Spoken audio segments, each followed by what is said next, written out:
Good morning and welcome to this week's vlog.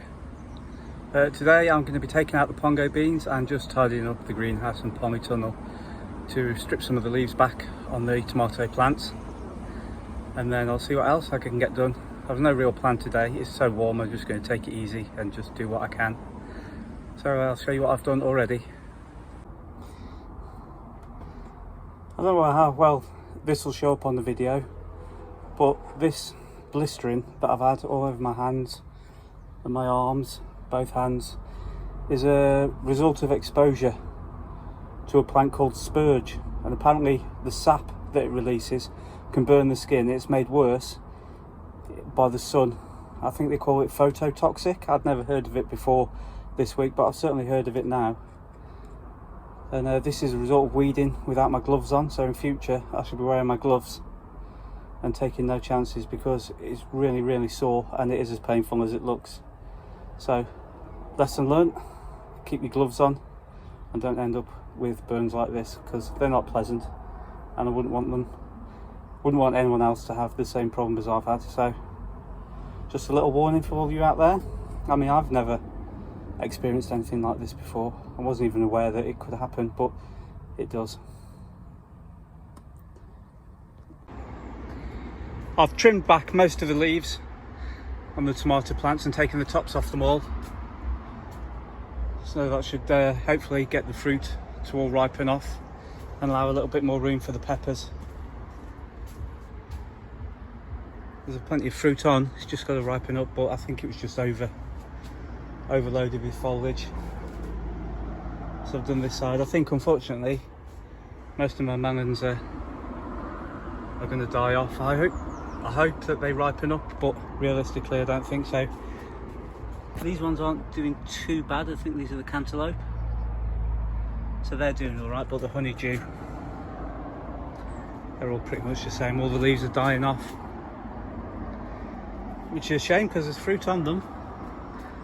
So I'm just going to leave it on, hopefully it'll ripen. Oh, you've got another honeydew in there, another one there. So next year maybe it's just the honeydew and the Minnesota midgets that I grow. But it's ridiculously warm already. What are we up to here?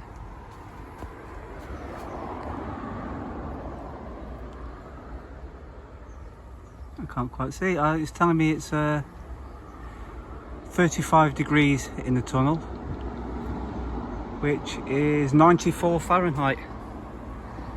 So as you can imagine, I don't want to be standing around here too much. I've done the same in the greenhouse, just taken off as much foliage as I could to expose the fruit. I've given all the peppers a feed and topped up the water containers. Popped all the cuttings into the compost bin. I'm going to cover that with some of the horse manure, and hopefully that'll rot down. And then over here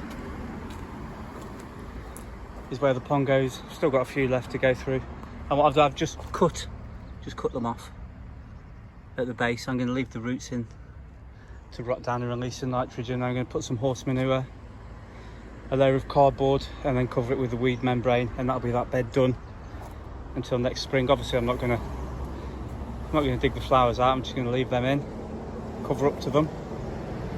So that's what I want to try and get done today before it gets too hot. And this is what I've got so far. These are all the leaves that I've taken off. These are the beans that have gone a little bit past, so I'm just going to dry them off for seed, and then these ones are going to be taken home and frozen. So this will be pretty much the final harvest of the pongo beans. And I can say I'm really impressed with them. I've got loads of beans off this year, and hopefully it'll be the same for years to come. I shall carry on and show you what I've got when I've finished. So that's the bed cleared. I've taken all the weeds, given it a light weeding. All the pongo beans are now out, and that's just I'm saving for seed, and that's my harvest. And I've cleared the bed, and what I'm going to do now is I'm going to put back on top all the leaves and the stems and whatnot, and I'm going to chop them up. Then I'm going to put the manure on top, and then the cardboard. So So I shall get on with that now. There we go, it's a good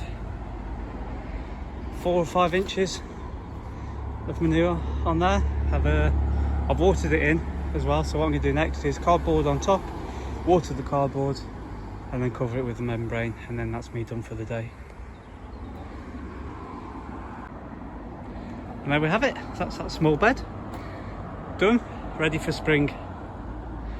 Hopefully over the rest of autumn and winter the manure will rot down and I shall have a nice growing medium. So that's my first official no dig bed, and then once this butternut squash has died off, I should probably do the same process to that.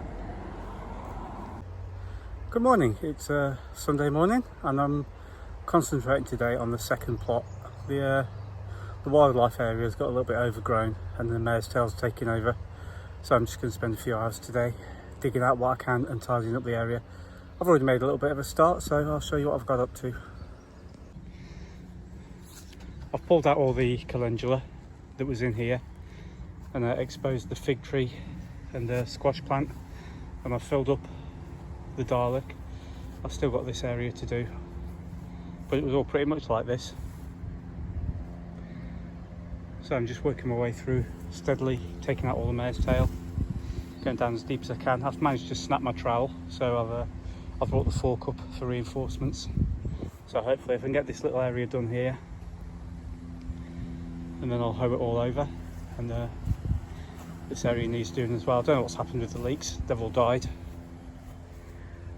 A bit disappointed. I don't think we can grow alliums on this site very well.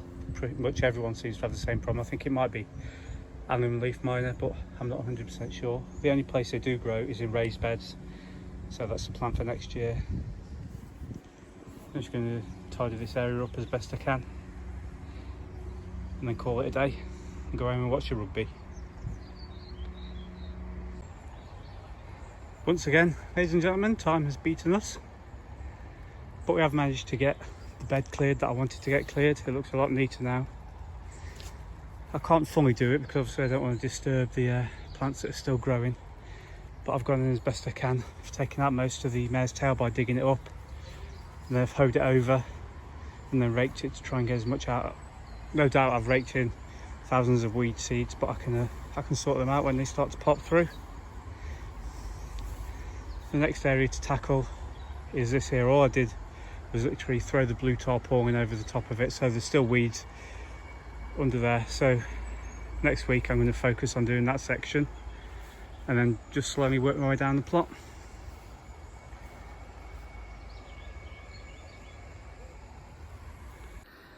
Well, it's a few hours later and I realised I didn't record an outro, so I'd just like to say thank you all for watching, and hopefully I shall see you again next week. Thank you very much and goodbye.